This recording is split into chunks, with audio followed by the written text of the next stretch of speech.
पुराणों में शंकर जी को पूर्ण ब्रह्म माना है। 17,000 जब ये शंकर जी मर जाएंगे उसके बाद एक ब्रह्मांड का विनाश होगा। भस्मासुर की सत्य कथा से भी स्पष्ट हो गया कि शिव जी समृद्ध शक्ति नहीं है।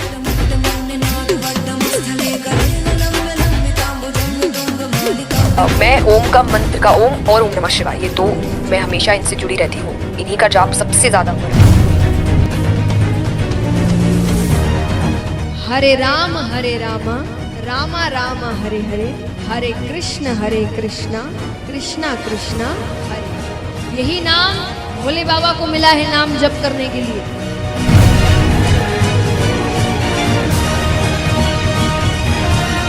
देवताओं ने अमृत पिया तो वो क्या बने देव, और शंकर जी ने पिया जहर तो वो बन गए महादेव। तो अमृत से श्रेष्ठ जहर है। अरे कर्मीनो, अरे ज्ञानहीनो कहते हैं परमात्मा। कबीर जी कहते हैं मोती मुक्ता दर्शत नाही, ये जग है सब अंदरे, दिखत के तो नैन सब सुनकर फिरा मोतिया बंदरे।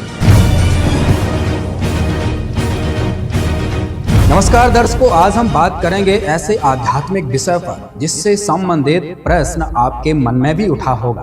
भगवान शिव, जिन्हें महादेव, नीलकंठ, आदिनाथ, रुद्र और भी अनेक नामों से जाना जाता है, इन्हें हिंदू धर्म में सबसे शक्तिशाली देवताओं में से एक माना जाता है। लेकिन क्या कोई ऐसा भी है जो शिव से भी समर्थ है?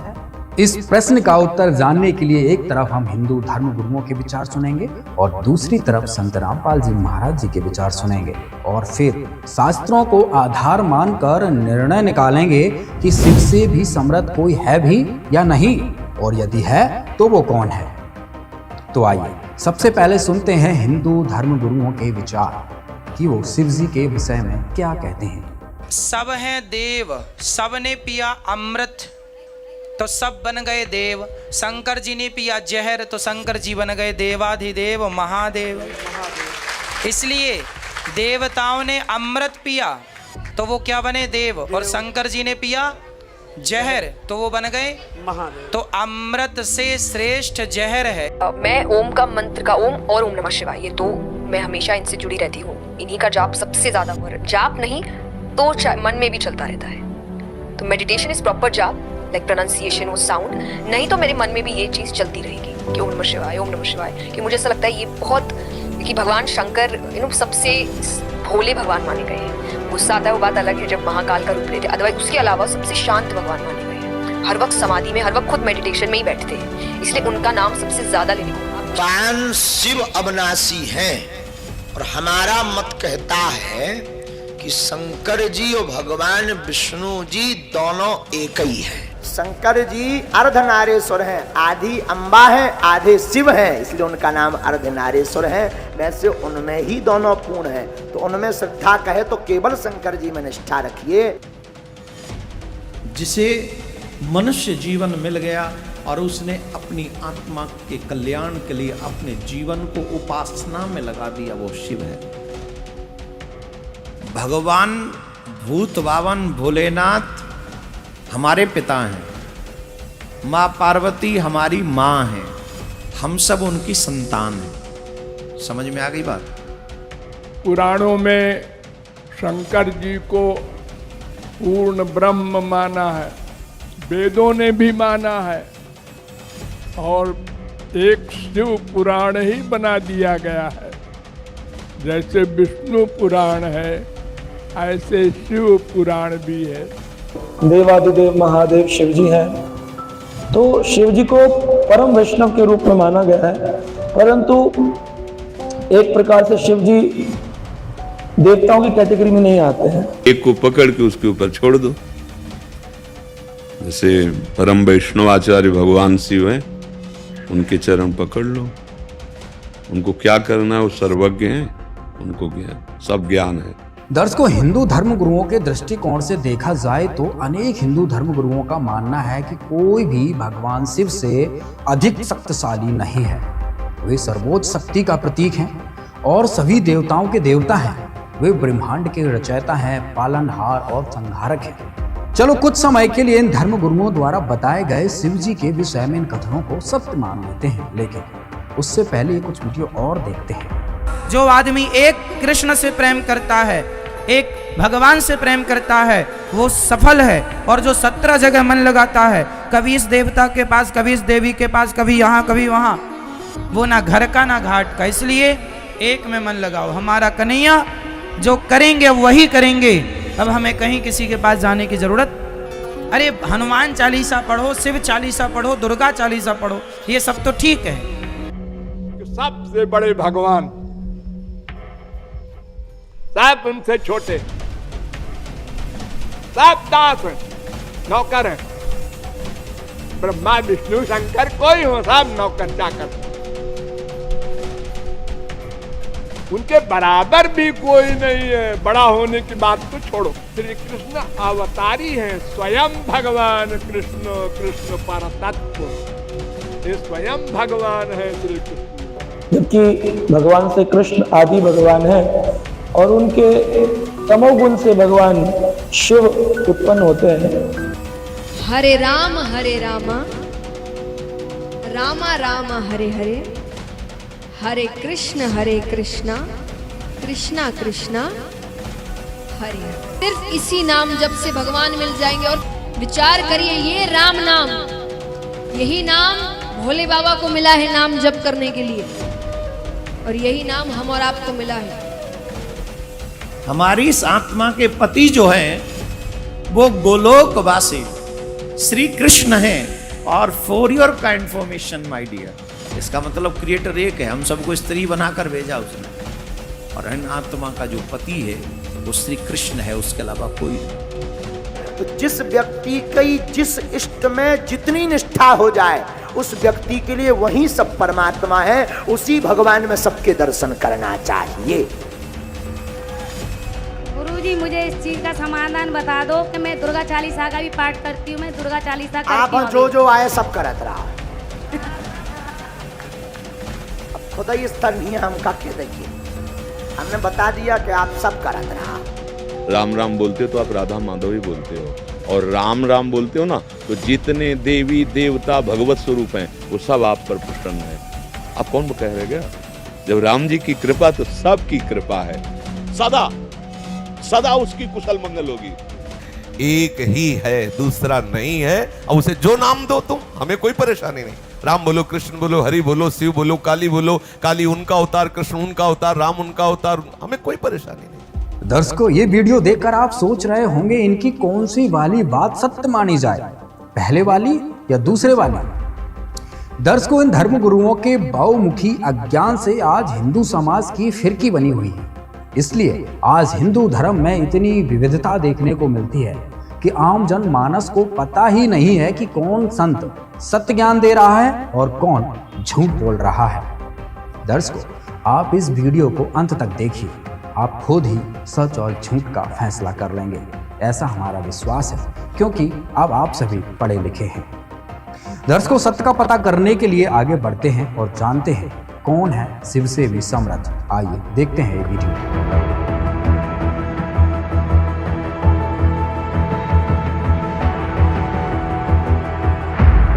अब इन भगवानों की थोड़ी सी सतिथि बताते हैं, इनकी आयु समझाते हैं आपको।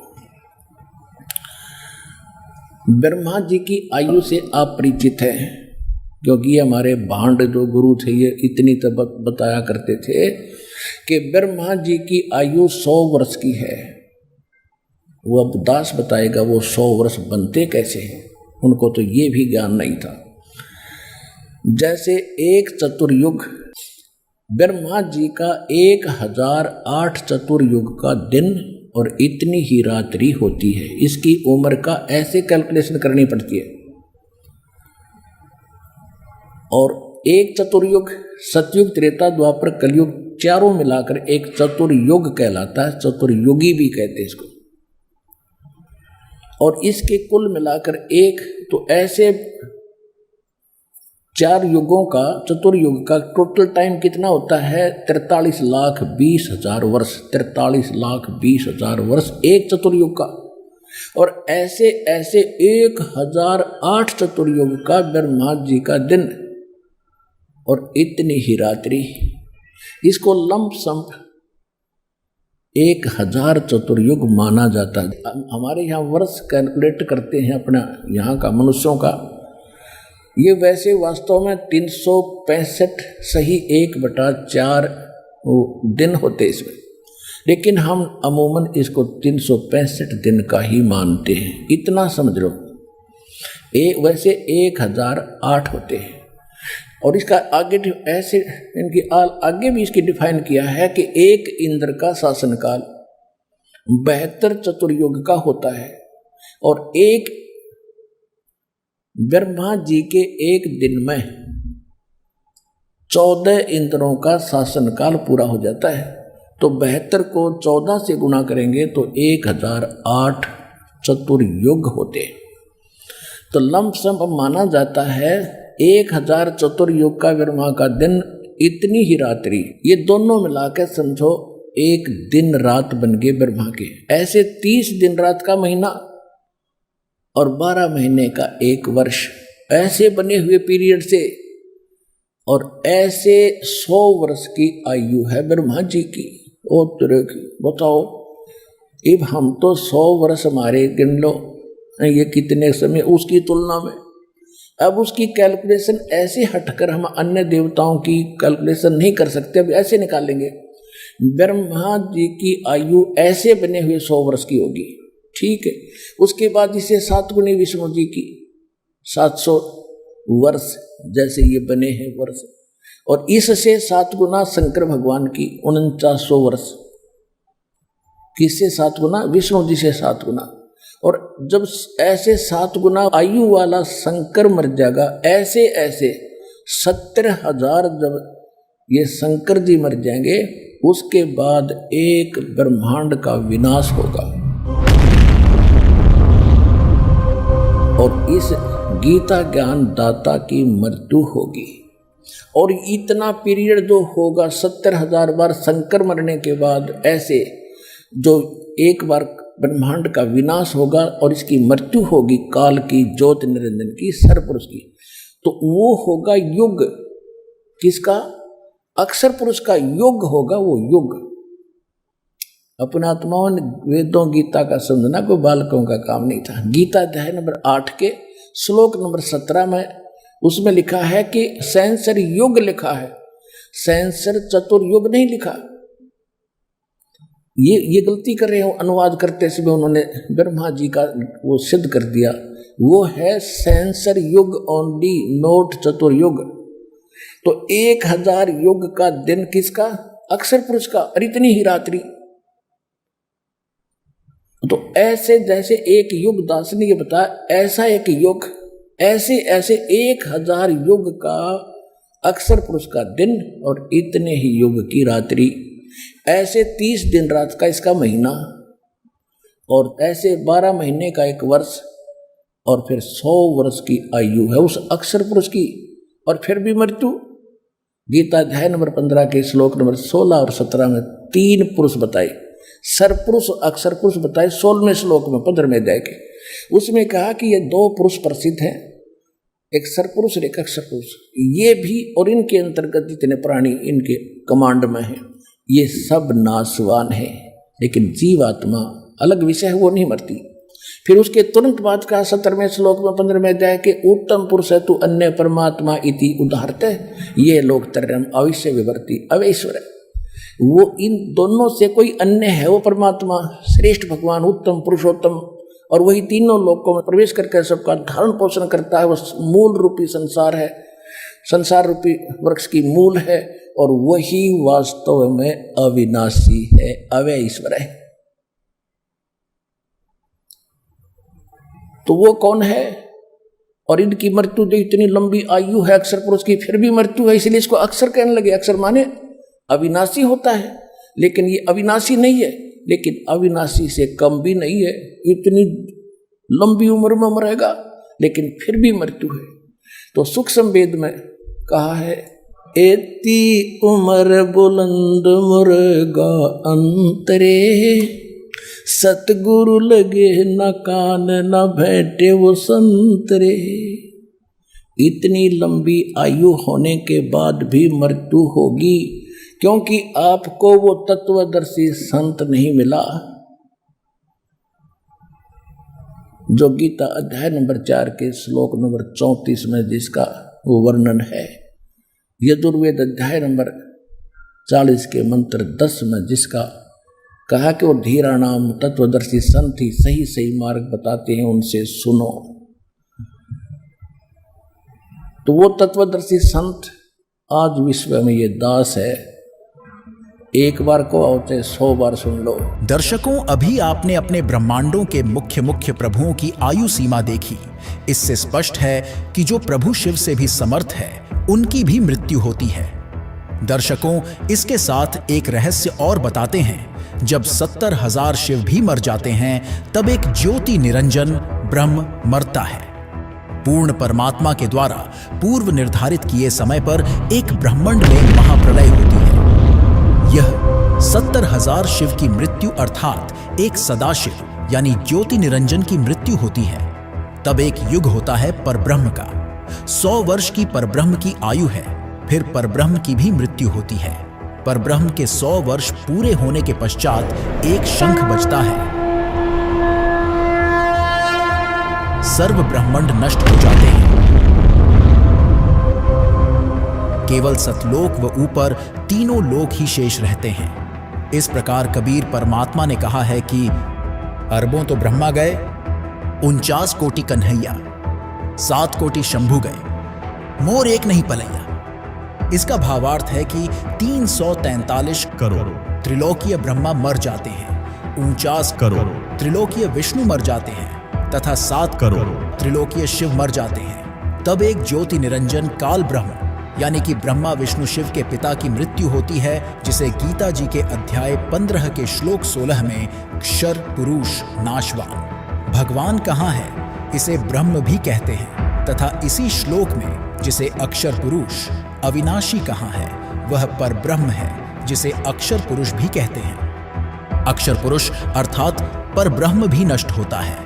जब काल भी करोड़ समाप्त हो जाएंगे, तब सर्व अंडों अर्थात ब्रह्मांडों का नाश होगा, केवल सतलोक व उससे ऊपर के लोक शेष रहेंगे। दर्शकों, यह रहस्य आज तक संत रामपाल जी महाराज के अलावा कोई बता नहीं पाया है।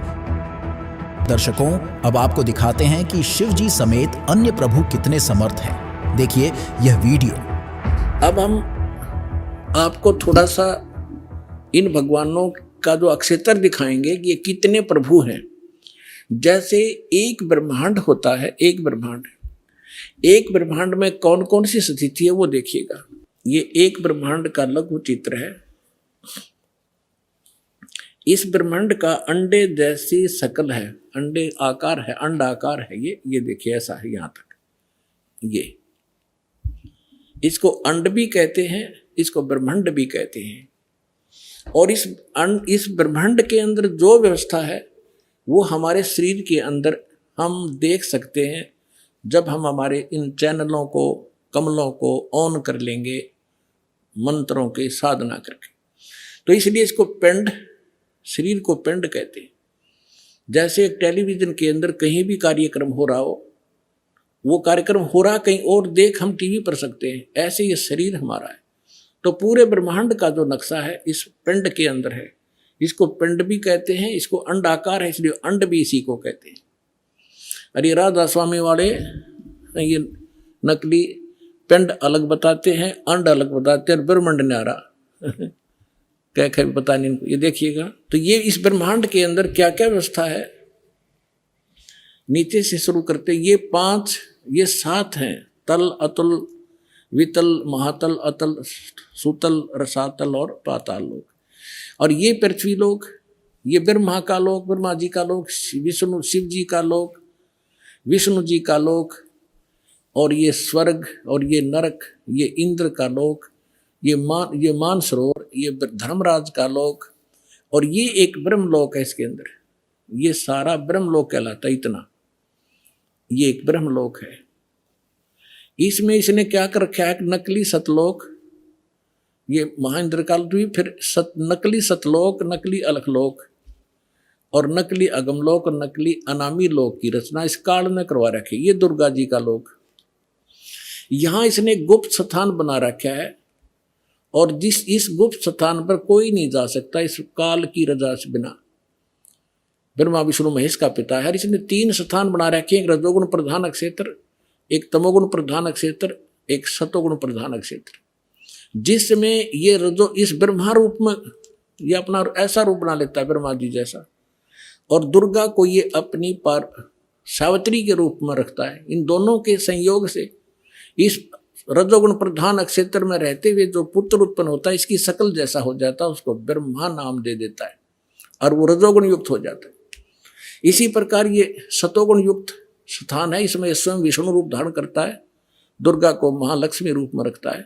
इन दोनों के संयोग से इस सतोगुण प्रधान क्षेत्र में रहने से जो पुत्र उत्पन्न होता है वो सतोगुण युक्त हो जाता है और उसका नाम विष्णु रख देते हैं। इसी प्रकार ये शंकर रूप बना लेता है, दुर्गा को पार्वती रूप में रखता है और इन दोनों के संयोग से तमोगुण प्रधान क्षेत्र में जो पुत्र उत्पन्न होता है वो तमोगुण युक्त हो जाता है।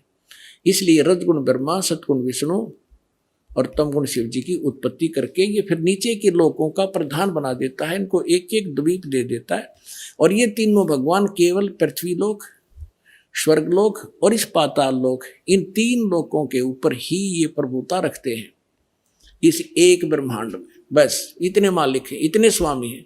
और ये जो ब्रह्म है इनका पिता सरपुरुष, ये केवल 21 ऐसे 21 ब्रह्मांडों का स्वामी है।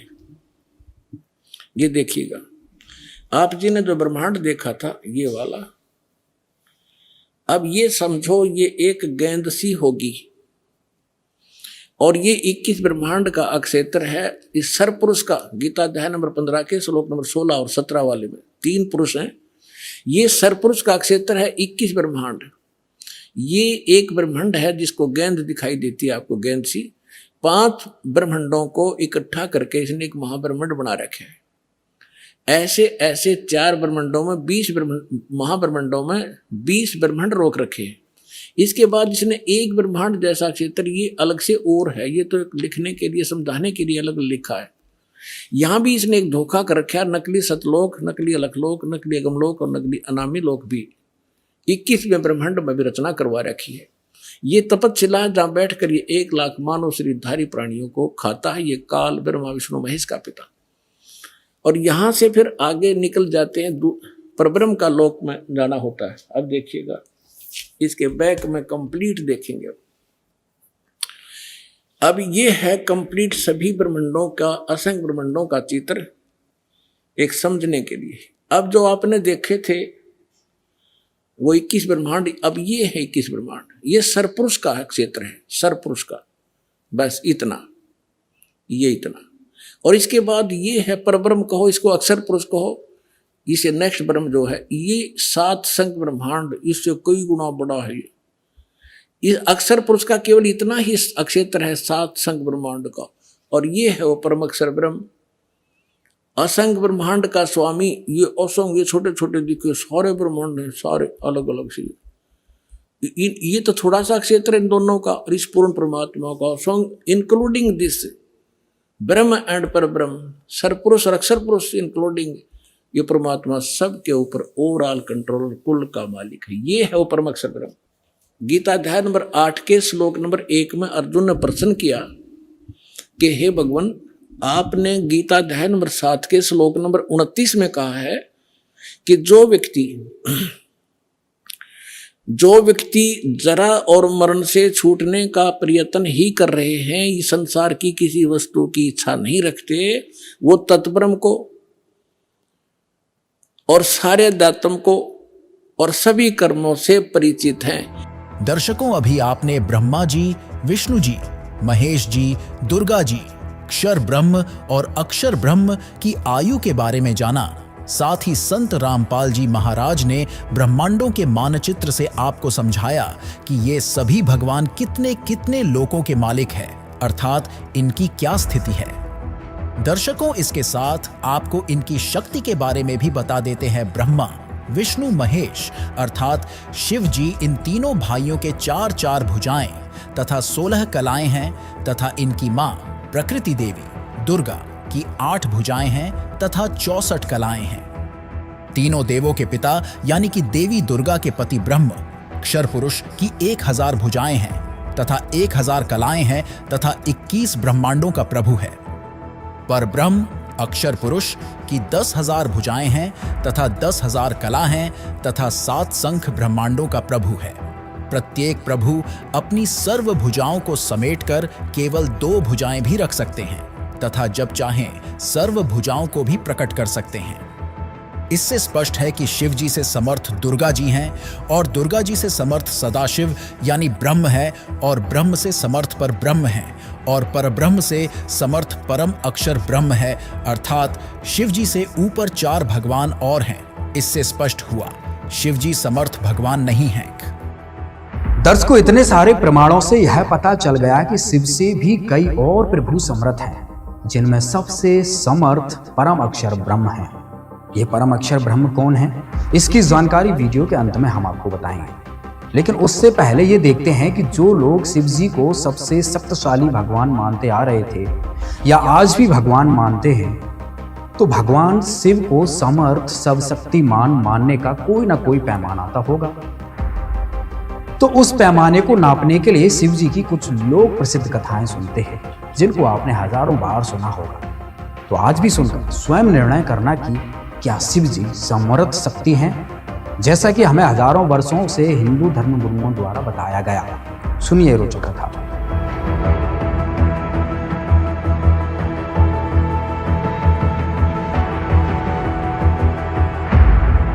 आप रोज पढ़ते हो, सुनते भी हो इन ब्राह्मणों से। परमात्मा कह रहे थे, एक भस्मासुर नाम का एक राक्षस था, तपस्वी था। राक्षस तब पाछा बना, जब ये उसका पुजारी थे, ये कर्म करेगा। उसने भगवान शिव के गेट के सामने ऊपर को पैर नीचे को सिर करके सिर आसन पर 12 वर्ष तप किया। उससे पहले हजारों वर्ष कैलाश पर बैठकर तप कराया था पर्वत पर। वहां नहीं सुनाई हुई तो उसके बारे में आगे धरना दे दिया गेट के सामने शिव जी के। 12 वर्ष जब ऊपर को पैर नीचे को सिर किए हठ योग करता रहा।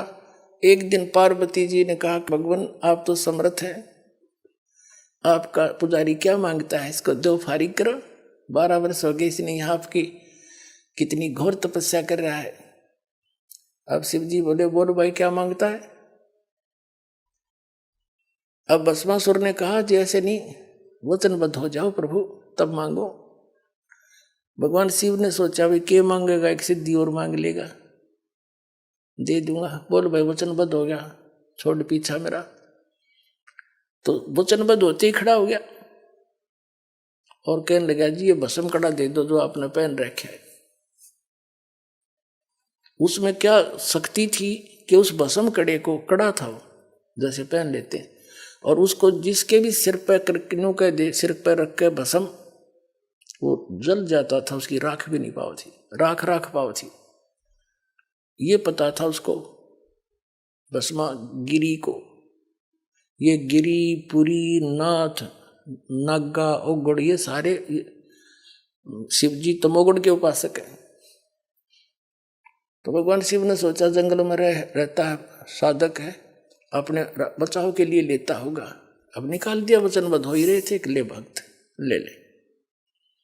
अब जब उसके हाथ में आ गया ना भस्म कड़ा, तब वह त्योर बदल गया और हंसा एक दुष्ट की तरह, हा हा हा, ले शंकर हो ले होशियार, तुझे भस्म करूंगा और पार्वती को पत्नी बनाऊंगा, मैं इसी उद्देश्य से भक्ति कर रहा था।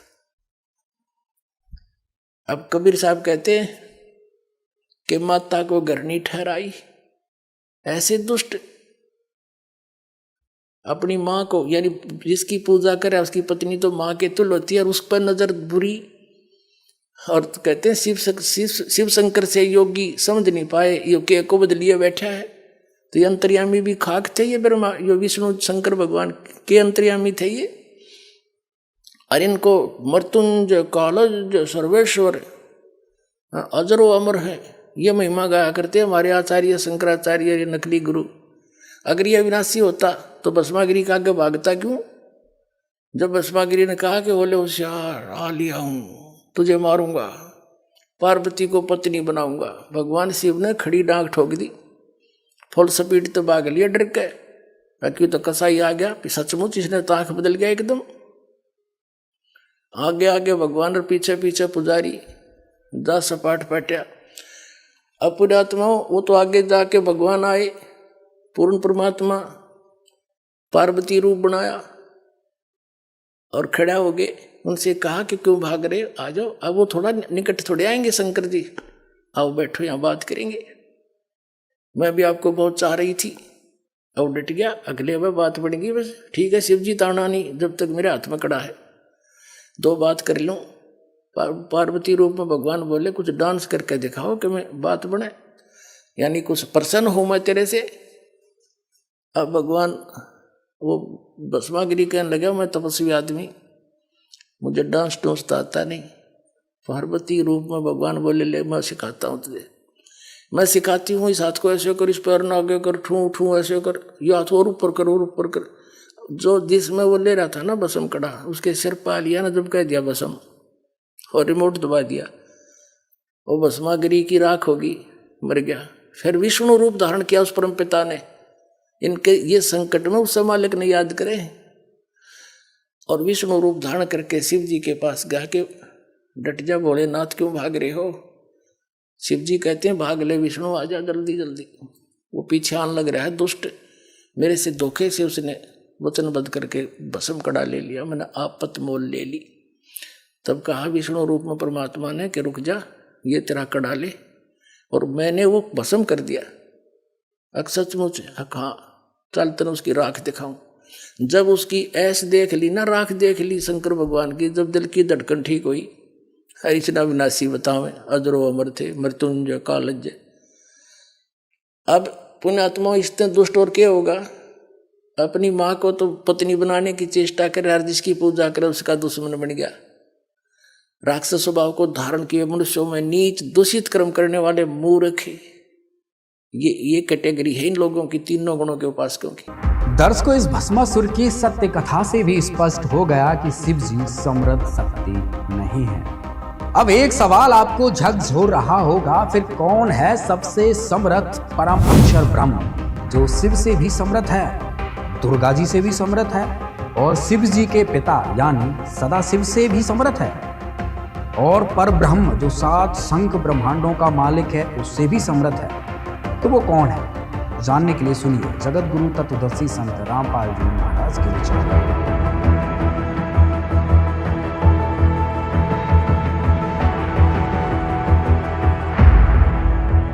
तब 8वें अध्याय के प्रथम मंत्र में अर्जुन ने पूछा फिर किम तत्ब्रह्म, वो तत्ब्रह्म क्या है। 8वें अध्याय के 3रे श्लोक में गीता ज्ञानदाता ने कहा वो परम अक्षर ब्रह्म है। एक सरब्रह्म, 21 ब्रह्मांड का स्वामी, इसको सरपुरुष कहो, सरब्रह्म कहो। फिर अक्षर ब्रह्म, उसको अक्षर पुरुष कहो, अक्षर ब्रह्म कहो, वो 7 शंख ब्रह्मांड का स्वामी अभी आपको दिखा था। और वो उत्तम पुरुष तू अन्य परमात्मा इति उदाहरते 15वें अध्याय के 17वें श्लोक में, या गीता अध्याय नंबर 8 के श्लोक नंबर 3 में कहा कि वो परम अक्षर ब्रह्म है। देखो 8वें अध्याय के प्रथम मंत्र में अर्जुन ने पूछा किम तत्ब्रह्म, किम अध्यात्म, किम कर्म पुरुषोत्तम, अधिभूतम च किम प्रोक्तम, अधिदेवम किम उच्यते। इसमें पूछा कि वह ब्रह्म क्या है, वो तत्व ब्रह्म के है। अब गीता ज्ञानदाता ने 8वें अध्याय के 3रे श्लोक में बताया, 8वें अध्याय के 3रे श्लोक में वो परम अक्षर ब्रह्म है। अपने आत्मा इतना गजब का ज्ञान इस अनमोल ग्रंथ में, अमर ग्रंथ में, गीता जी में। और ये नकली श्री कृष्ण जी ने सुप्रीम पावर बताते, श्री कृष्ण जी का था कि इसमें उल्लेख हो ना, गीता में की तो पूजा की विधि भी नहीं है, उसका कोई जिक्र भी नहीं है, सिर्फ 3 गुण बता दिए, रजगुण ब्रह्मा, सतगुण विष्णु, तमगुण शिव जी। अब गीता ज्ञानदाता कौन है, ये ब्रह्म है। ये ऐसे अलौकिक कर्म करता है, किसी के अंदर प्रवेश करके अपना ज्ञान दे देता है। 16 और 17 में 3 पुरुष हैं, 3 भगवान हैं, 3 ब्रह्म हैं। अध्याय नंबर 15 का ये श्लोक नंबर 16 यहाँ पर है।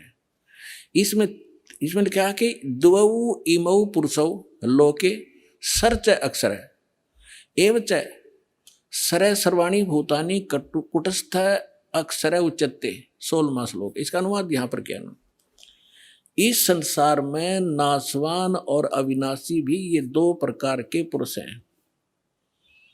अब देखो इन्होंने सर माने नाशवान, अक्षर माने अविनाशी कर दिया। ये लिखना था इस संसार में सर पुरुष और अक्षर पुरुष, ये पुरुषों है ना, ये दोनों संस्कृत में इसके साथ भी लगाया जाता है, अक्षर पुरुष और सर पुरुष। ये और इनको देखें तो नाशवान और अविनाशी ये दो प्रकार के पुरुष है। पुरुष माने परमात्मा है, प्रभु है, भगवान है, ईश है, स्वामी है। और संपूर्ण प्राणियों के शरीर तो नाशवान है, जीवात्मा अविनाशी कहा जाता है। अब क्या है, ये सरपुरुष कितना मालिक है, अक्षर पुरुष कितना मालिक है, और परम अक्षर। अब तीसरा कौन है, वो तीसरा पहले दिखाते हैं आपको। तीसरा जो है वो परम अक्षर पुरुष है। अब यहां आपने 15वें अध्याय के 16वें श्लोक में दो पुरुष हैं, सरपुरुष और अक्षर पुरुष। ये दो प्रकार के पुरुष हैं, और इनके अंतर्गत जितने प्राणी हैं वो नाशवान है, और ये स्वयं भी नाशवान है। जीवात्मा तो गधे की भी नहीं मरती, कुत्ते की भी नहीं मरती। अब यहां देखो 15वें अध्याय के 17वें श्लोक में क्या लिखा है कि उत्तम पुरुष है तू अन्य।